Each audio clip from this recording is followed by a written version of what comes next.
So yes, it's essentially about people being transformed into dinosaurs, and yeah, I know that is a wacky concept, quite a goofy concept, you might even say.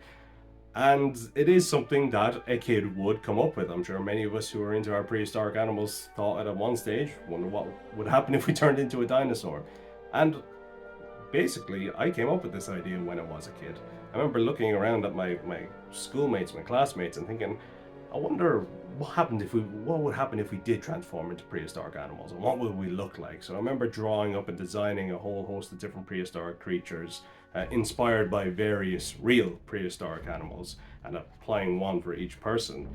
And these designs, this idea has stuck with me for years, since primary school, which, my God, it's going to be coming up on 20 years nearly in a couple of years since I finished that. And though some of these designs evolved over the years, some of them actually did make it into the final work here, including the creature on the cover here, a character known as Lucian Taylor, the protagonist of this story. His overall shape, this is pretty similar to what I drew in my little messy school copy all those years ago, although I've adapted several aspects into his design as time has gone on, taking inspiration mainly from animals such as Caprasuchus, along with a few different types of theropod as well. But as out there as this idea is, when I seriously started to sit down and work on Bygone Dawn, I decided very early on that I wanted to approach this, really from the start, I wanted to approach it with very much a grounded sense of realism, at least in terms of the characters and the storytelling. This is a violent world with very real stakes in it.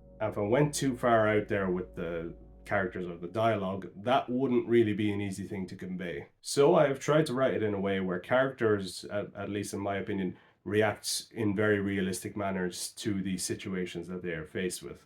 There is a lot of inspirations from horror gone into this story, as many of the characters feel utter horror, not only from the world, seeing the carnage that can take place in the world around them in this story, but also from just being in these new bodies. For some, it is too much. However, to survive in this new world, you have to adapt. Even just to establish basic facets of society, such as communication, now that their speech has been taken away, these all play into factors of the story, and we see this manifest in different ways.